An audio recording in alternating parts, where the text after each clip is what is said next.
all the researchers, they have given different perspective. Uh, some have highlighted the failures and some have highlighted the successes.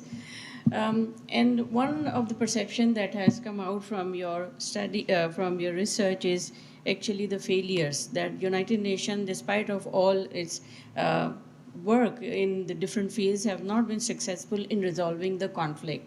And I think that I should give some of my ideas because I have studies one dimension of the United Nations, and which is in fact one of the most pertinent areas of when you talk about United Nations, you have to consider that why there are certain flaws that have been used or rather abused by the big power. So I'll just be focusing on Article 51 of the UN Charter because that is actually the failure, and I will come back again to the point which I have just said, that the major perception is that the United Nations is unable to resolve the conflict. It's the interpretation and different interpretations of the Article 51 that is facilitating the big powers. A vacuum is created and that has been used, rather abused by the big powers. Basic objective of United Nations is to maintain peace and order. This has been highlighted by the Charter. To develop cooperation among the state, more coordination in the development activities, social, political, cultural, and along with that, it also aims to provide human rights. So these are the four areas which are highlighted as the objective of the United Nations. There is the first article which is important is the Article 2.4 of the Charter. It says that all members to refrain in the international relations from the threat or use of force against the territorial integrity or political independence of any state in any other manner inconsistent with the purpose of the UN, because UN's purpose is the maintenance of peace and resolution of the conflict. So no member can use threat or the threat of use of force, actual force or the threat of use of force. Article 51 is important because these two articles are interconnected to each other. Article 51's first part, it says that nothing in the present charter shall impair the inherent right of individual or collective self-defense. If an armed attack occurs against a member of the United Nations, until the Security Council has taken the measure necessary to maintain international peace and security. This is only the first part. There are different interpretations. Largely, there are three interpretations which are very popular in the world of this right of the use of force or this right of the self-defense. One group of the states says that the right of the self-defense can only be used when actual attack has happened. The second group of the state, which is largely dominated, the US is the main state, it says that the use of force or the right of self-defense can be used when the attack is imminent. It's foreseen that the other party is going to attack you. So you can attack before you are actually attacked. It's called as the preemptive strike, preemption. And the third group of the states, which are where China is there, Austria, Australia, and many other states, they believe that which is called as the unable and unwilling doctrine. Unable means that the state is unable to control any insurgency or any activity across the border, in their border, or they are unwilling to control. So there are three groups. Now, why I am mentioning this? Because the second group of the states that is dominated by the US, Israel, and other states, they are actually using this Article 51 in the preemptive manner. They are attacking before they have been attacked. And in fact, there are so many questions that may be raised on this Article 51. The first is that the Article 51 has not defined that what is the attack. I mean, how that is defined. Cyber attack, is it really the cyber attack? is the capturing of any ship, aircraft, or crossing the border, whatever. I mean, it has not defined, it's very vague, that it has not defined that what type of attack will be considered as an attack on the state. Second is that uh, it also talk about the collective self-defense. First of all, self-defense can never be collective. It would be personal, I mean individual. How could the United Nations Charter use the word collective self-defense when there is no such concept of the collectiveness? Now, if there is a collective self-defense, so what the member should do if an attack has happened? Should they immediately contact the Security Council and ask them to provide collective measures for them to protect, or whatever? This is, in fact, a very, very strong vagueness. Then, what if the Security Council will not be able to do anything? Because the further explanation of the article says that Security Council will decide whatever the measure they think would be sufficient, deemed necessary to give protection to the state. But if the Security Council would not be able to reach to consensus, so in this modern, with modern weaponaries and military technology, few hours are very sensitive, I mean very important, because within few hours any state may be taken over by the attackers. So these are actually some of the flaws. Then there may be some. It also said that, I mean, the further part of the article says that measure taken by the members in the exercise of this right of self-defense shall be immediately reported to the Security Council, and shall not in any way affect the authority and responsibility of the Security Council under the present charter to take such action as it deems necessary in order to maintain and restore international peace and security. Now, that it says that the member who feel that he will be attacked, they have to immediately report to the Security Council. Then Security Council will convene a meeting. They will discuss what measure they deem necessary to provide protection or respond to the member that have been attacked. There is no format or structure available that how and what would be in the report, which the member is required to send to the Security Council. I have some examples. For example, I said that I'll come back to the point that many states are actually using the preemptive strike because there is a wide gap in the interpretation, that what is actually written and what it can be interpreted. On 9 September, Israel's 9 September strike on Hamas leadership in Qatar have been communicated to the Security Council by using the word that they have acted in self-defense, because what Hamas had did earlier on 7th October, this is the reply. So it was the Israeli self-defense that have been used against the Hamas leadership on 9th September. Then U.S. attack on Iran on nuclear facilities on 22nd June is another example, and that was replied by United States to the Security Council that it was necessary and proportionate. Proportionate means that it was proportionate to the earlier Iranian activity, because they believe that if they will not destroy the Iranian nuclear structure, then ultimately it will be the Israelis or the Americans would be targeted.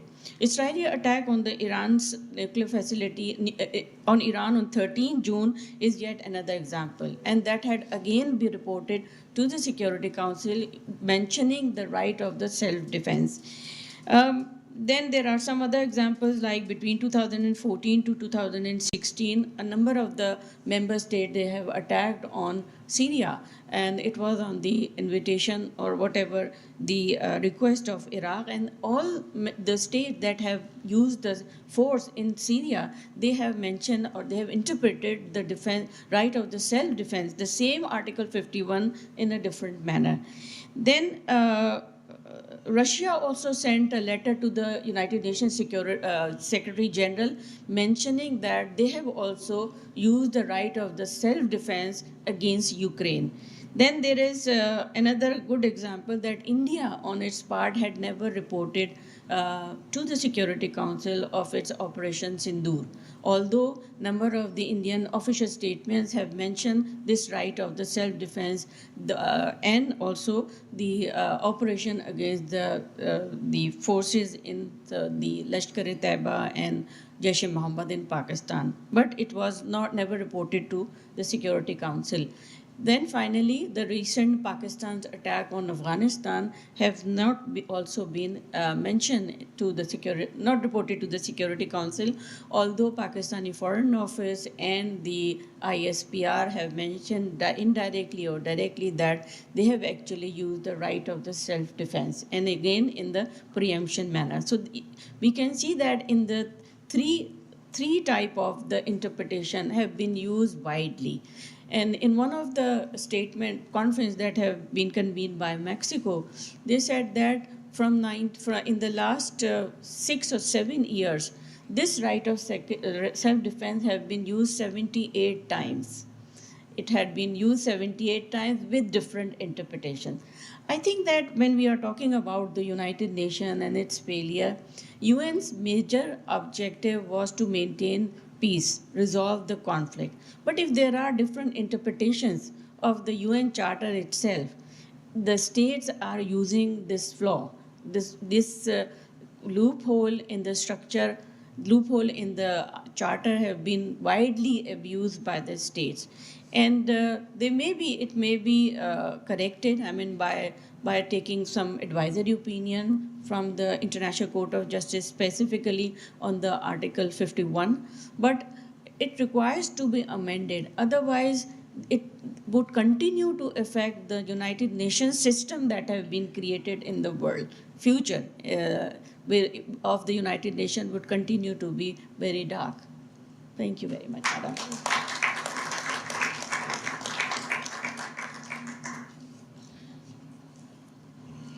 Thank you, Professor Saiba. So I'll now invite questions if anybody wants to raise any issues. Arshad Saab ko do. Yeah, Assalamu alaikum. Okay, my name is Arshad Rahim, and I've been newly co-opted member of the council of this prestigious organization, for which I'm very privileged and proud to be part of. First of all, I, great admiration for Lady for her expose and excellent, work that we have seen from our researchers. Particularly, the last gentleman talked about what are possible solutions. And my two comments are, in the context of unresolved matters before the United Nations, have we forgotten about Kashmir? Because it doesn't seem to figure anywhere. And I mentioned this to our khatib in the mosque, that we stopped praying also for them. So, that's my one point, because this was a very early conflict, and which was quite comprehensively addressed in the United Nations work that they did, but it failed to be implemented. So that's one. Secondly, going forward, very interesting that, 45 years ago, 80 years ago, one could imagine, but one didn't know the strength of technology, that how it would evolve and what it can do for us. And today we can. In fact, we can imagine it so much that we know that we don't know. So how can technology help us in blocking these preemptive measures? And also, how can technology help us also in this? The other point is, your last point, Madam, that we need to remove the inequalities or the flaws in the charter. They will all be subjected to the vetoes that we are trying to, So how will this? Thank you very much. Yes. Thank you, sir. Because technology can help in addressing some of the issues, but I think that United Nations failure is more on the interpretation of the charter first, uses and abuses of the power. It's the power politics which is affecting, and I think that it has inherited the same old structure, the old world state system. Before the Second World War, it was the same. The big powers, center, Europe, they continue to control the power. Still now, the Security Council cannot be amended, and whenever there are proposals for the amendment, I think that it cannot function without the approval of the permanent members. So this is a deadlock situation. It requires to have a new organization. Otherwise, this cannot be. I am very not very pessimistic, but I don't have any impression on that. Yes, sir. Please, Javed. Yes, sir. Thank you very much for inviting me to this such a good session. A lot of my knowledge has been refreshed, and I've learned new things also. I must commend all four of you researchers to have encompassed all aspects. I am retired from Pakistan Air Force. Marshal Abid Rao is my name, and I am a student of history. You see, I would have liked to hear how many vetoes by America have actually helped fuel the fire. They wouldn't let Ukraine war come to an end. They wouldn't let Gaza to come to an end. And if you look at local Pakistan-India conflicts also, it is America who has asked us for a ceasefire, not UN.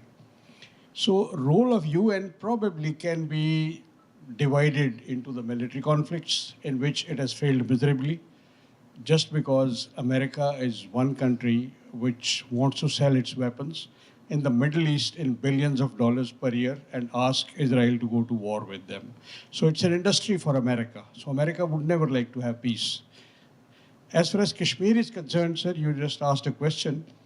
We have never analyzed why this was not implemented. 1948, this resolution, in Kashmir. And since 1953, when UN gave up its efforts to implement, they had a group called UN MOGIP, Military Observer Group in India and Pakistan. And then I think in 2014, Indians just asked them to get lost. And there are clear violations. Because the spirit of UN is like human spirit.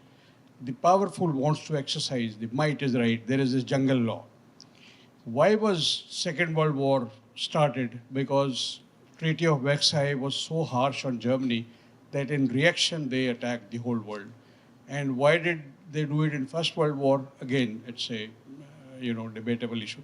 So UN may have very good services in social sector, in health, in education, and poorer countries are real good beneficiaries of that, including ours. But should I suggest that, when it comes to a conflict, they should exercise their own muscles and decide? Kashmir today, if I ask even a government official from Foreign Office, he doesn't have a roadmap. What kind of solution are we looking for Kashmir? Our common man doesn't have. I've been following some of the Indian researches on Kashmir. It is harsh, but let me say that this is PIIA, that Kashmir is not an issue of Sindh, not an issue of Balochistan, not of Pathans. It is an issue of Punjab. This is again an Indian think tank group. And within it is Pakistan, in Punjab, it is a problem of northern Punjab, which contributes maximum armed forces to people to the armed forces. How correct is that? Maybe you can research on that. We had this conflict in May with India. God was very kind. We settled everything in just 3 days. But I've been asking a lot of our seniors in the Foreign Office, in the political sectors, as to why don't we raise the issue of Kashmir now, when we have proven to the world that this is a flashpoint and it can turn to a very horrible war. any side making a mistake of firing a nuclear weapon will be good enough to finish the whole region. So, second point that I picked up from the presentation, Africa doesn't have a representation in the permanent seats. There are over 1 billion people. Does it require regrouping, creation of new blocks? Middle East is strong enough, powerful enough, rich enough to have in its own group, but no. America is keeping them engaged, Arab versus Iran, Arabs versus Israel, funding both of them. So is the real culprit, bad child, America? Maybe you can say out of 78 vetoes that have been used, 50 were by America, and in negative sense, the war continues. If Gaza, the resolution had been carried, maybe the war had finished 2 months earlier.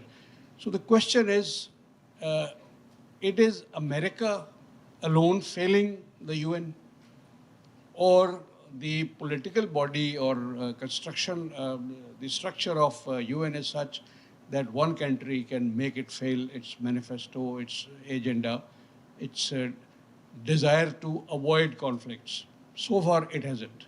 So maybe UN can be divided into other bodies that only medical, food, and disaster management will be helped. For conflict, rely on your own. Use your own muscle and use your own power. Thank you. Yes, sir. Yes, I agree with you, sir, because I think that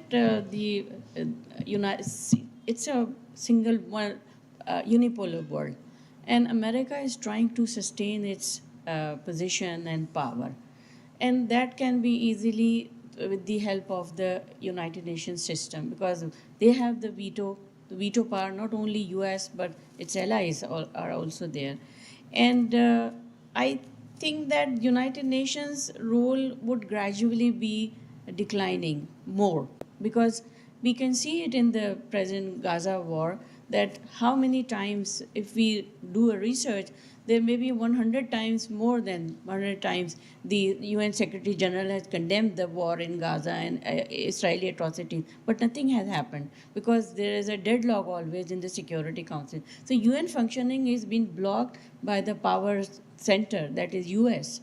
So what I've said that quite possible that within say 20, 50 years, it would be completely dysfunctional, just like OIC. I mean, they're sitting, discussing, and then doing nothing. So development is not enough, because main objective of United Nations was conflict resolution, where it is completely failed. The system is not working. Maybe. May I?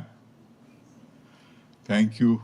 Compliments on organizing this initiative. Very interesting presentations and comments. I thought that the basic issue needs that word to be mentioned, which is asymmetry. The asymmetries of power historically and currently determine the structure. The fault is not in the United Nations, the fault is in the concept and the reality of asymmetry. Kashmir became not possible to resolve because the asymmetry of power in South Asia, and particularly after 1971. And what we need to refer to is the fact that there are two groups of nations currently attempting reform of the Security Council. One group wants to expand it, retaining the veto power. The other group, fortunately, in which Pakistan is playing a very important role, is one that does not want an addition to the permanent members of the Security Council and wants to remove this discrimination. And Italy is one of its important partners. So there is an attempt to reform this problem of asymmetry that needs to be addressed, and we should not discount the influence of China in the years to come. China already has more naval ships than the United States. It has only one base possibly outside China, which is Djibouti. It's not a military base, whereas the United States has 800 military bases around the world. That kind of asymmetry will take years to overcome. Lastly, Madam Chair, I just want to refer to the fact that I wish Pakistan's role in the UN needs a little more attention. I'll give you 3 examples. 1, Pakistan produced the first woman in the world to head a United Nations agency. Dr. Nafis Sadiq in the 1980s was appointed head of the United Nations Fund for Population Activities. A remarkable example, number 1. Number 2, the whole shift which was referred to from state security to human security was catalyzed by a Pakistani called Dr. Mehbubul Haq, who really developed the concept of the Human Development Index, which has now become a worldwide measure. He deserved the Nobel Prize. Amartya Sen of India got it much later, but it was Dr. Mehbubul Haq. And third, and not because one was personally associated with it, but in 1989-90, serving as the personal representative of Prime Minister Benazir Bhutto, we put together the world's first ever summit for children. No heads of state and government had ever met before in world history to discuss children. They would discuss conflicts, economy, defense, but never children. And Pakistan had the honor of Benazir Bhutto being elected co-chairperson of a world summit along with the Canadian Prime Minister. Alas, our government was dismissed before the summit, but Pakistan played a stellar role in mobilizing 72 heads of state and government in September 1990. And the UN Convention on the Rights of the Child became the first, fastest ever convention to be ratified by a vast majority of states. So Pakistan has played, apart from the UN peacekeeping role, a major constructive role and continues to attempt to reform the UN Security Council. Thank you.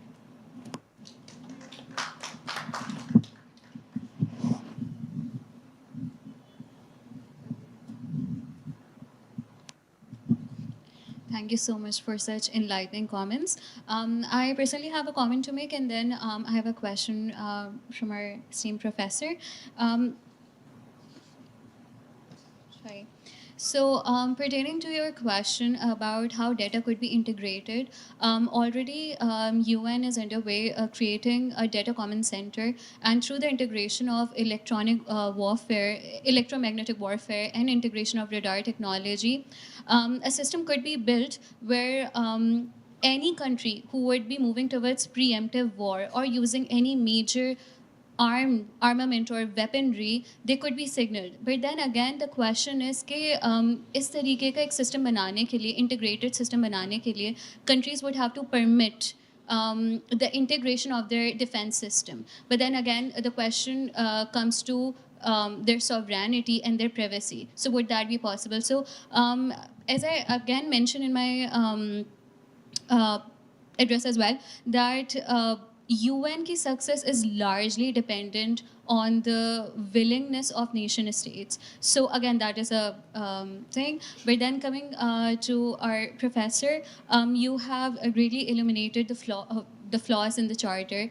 But then what my question raises in the terms of that there are many things in the world that they're inherently flawed, or they come with some flaws, but then they're approved and they are being used. So we can say that UN Charter came with some flaws and it needs to be improved, but can we say that it has systematically failed because of some of the clauses that it is not being met? Also, you mentioned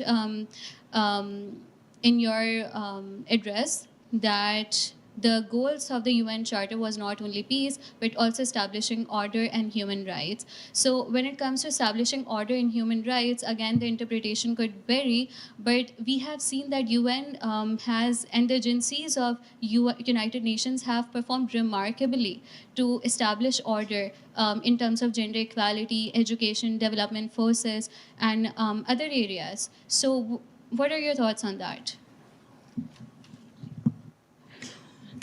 Well, related to the data sharing, I think that you're right that the states are sovereign. There are certain areas where data sharing could be possible, but I think that movement of troops across the border and any such activity can be easily monitored by the satellites, and that is been the different satellites are, and they are actually messaging and giving information what happened in just recent in May between Pakistan and India. So all the movements of the troops and any kind of military movement can be easily supervised through the space satellites.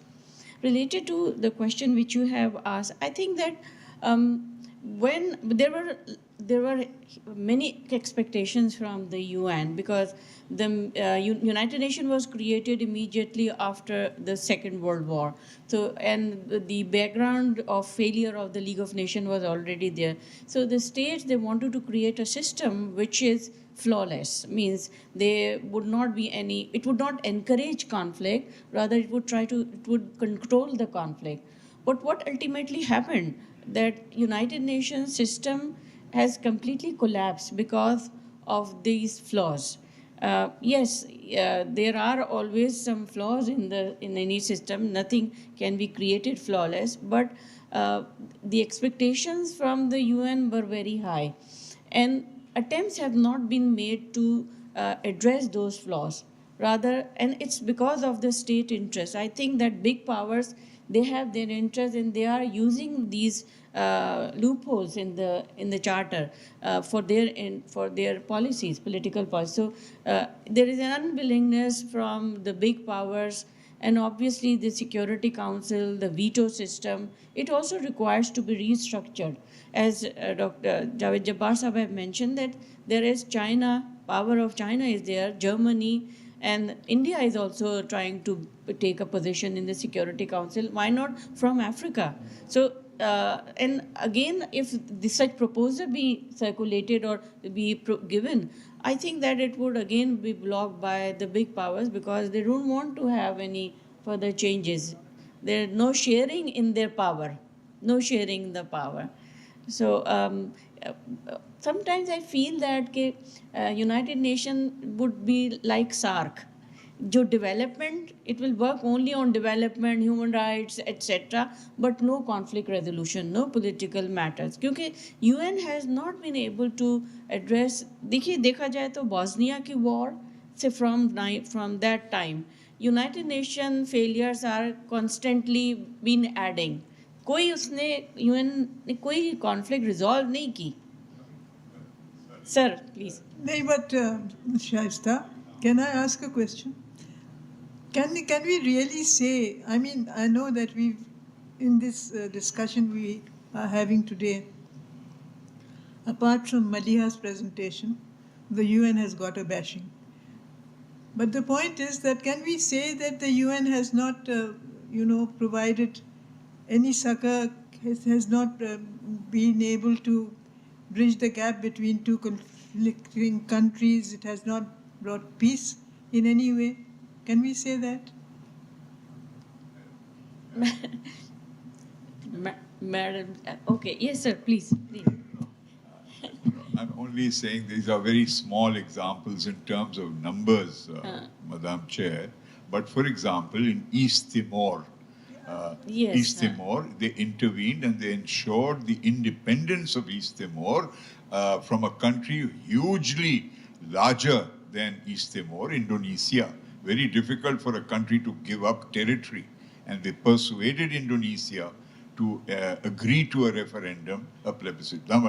Second, Namibia in South Africa, with South Africa's preponderant military power, the UN intervened and ensured that Namibia was liberated from control by South Africa. These are two. But there are other examples, if we think a little harder. There are other examples where the UN has intervened successfully, but they are very small in number, not involving large numbers of people.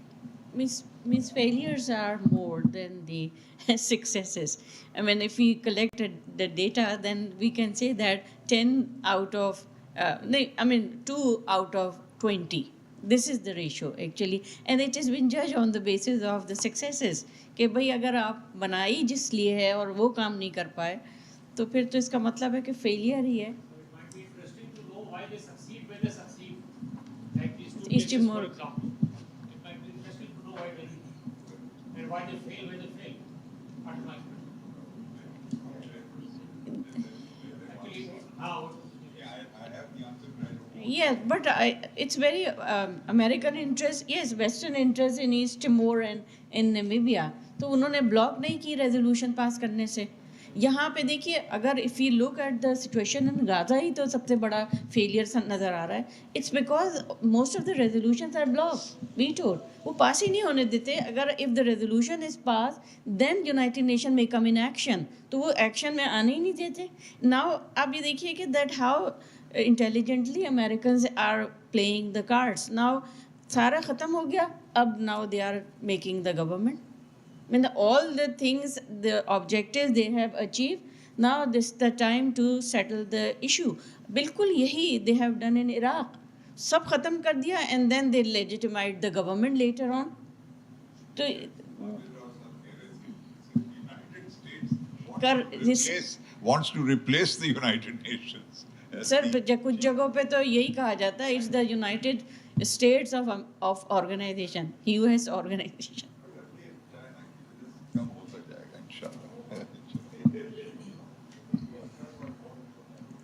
Ji sir. Madam, I want to make a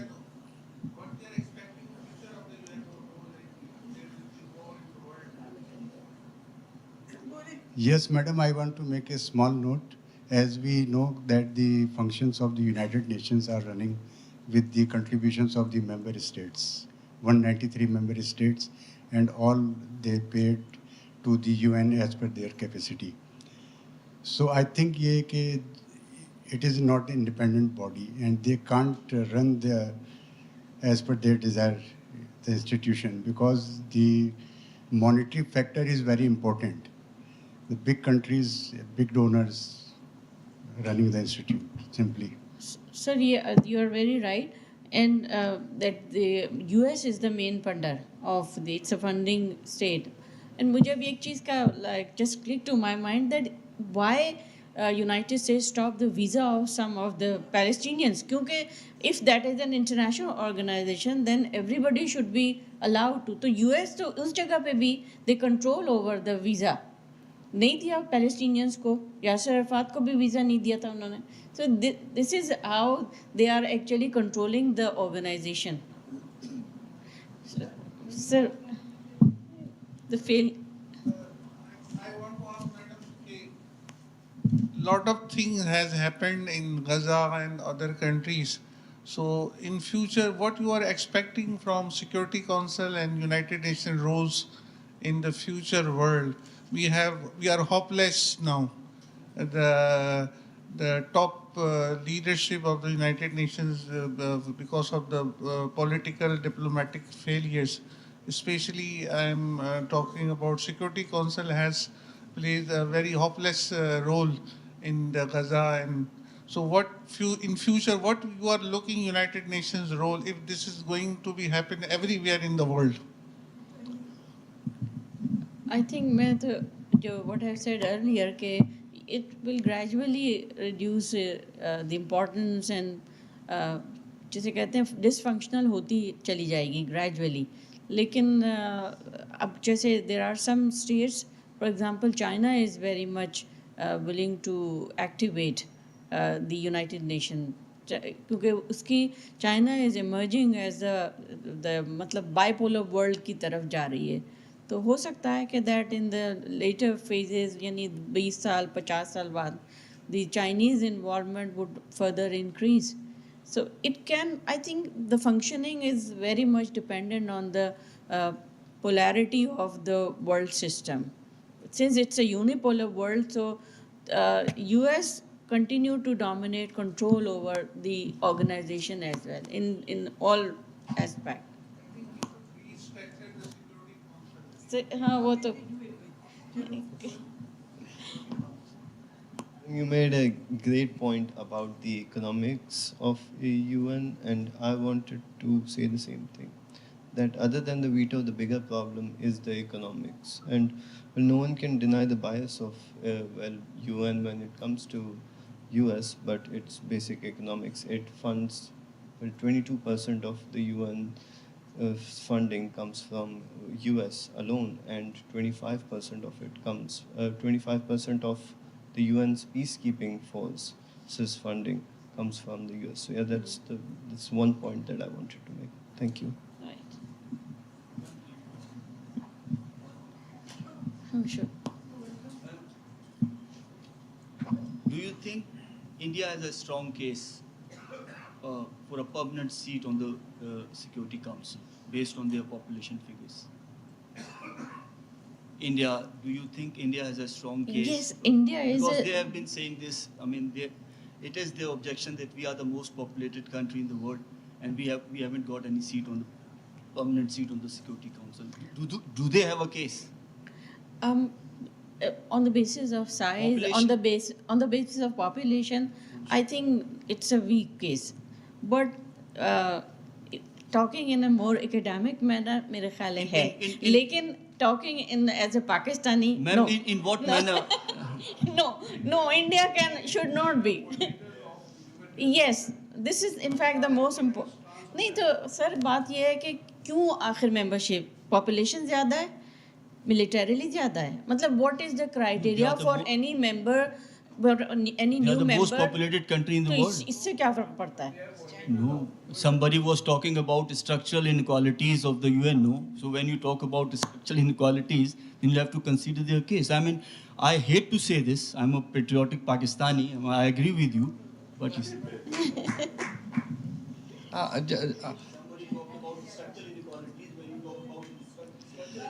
Last question. Thank you. I want to leave some work for our researchers actually, and that is if United Nations organization were to be formed today, how would we structure it?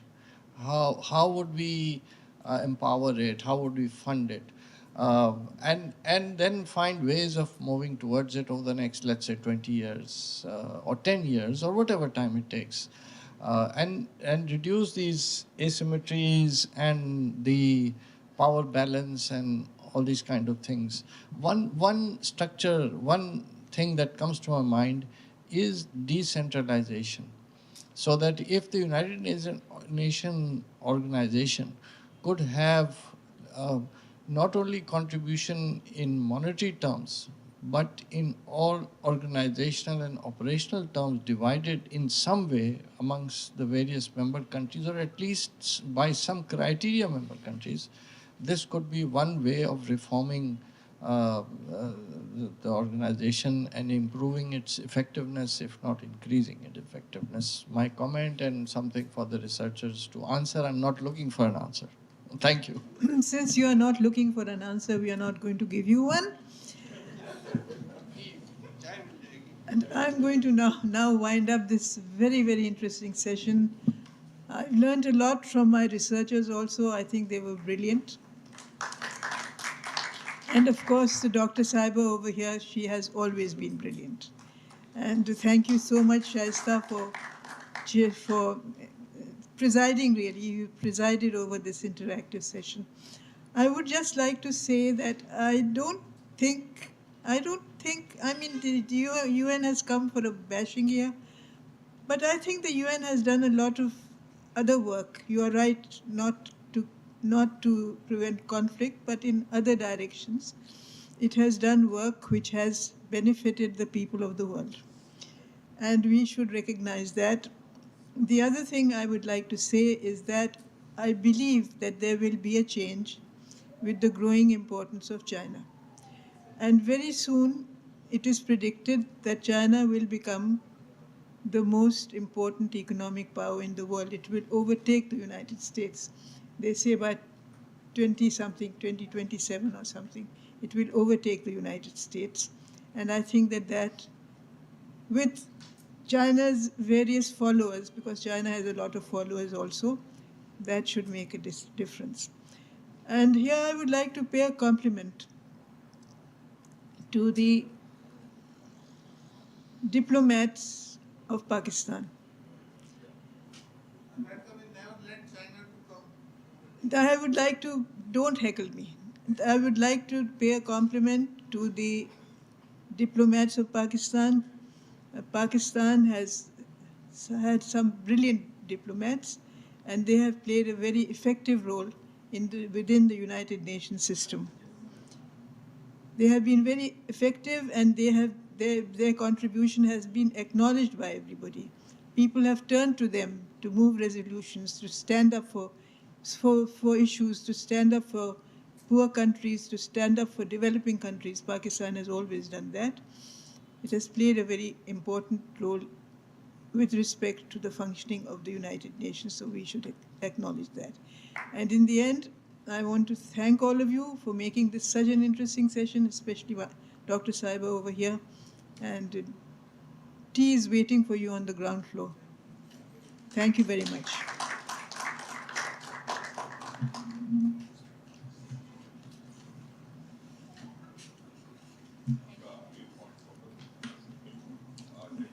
बहुत अच्छे बहुत अच्छे आज के दौर में मुनीर अकरम ज़मीर अकरम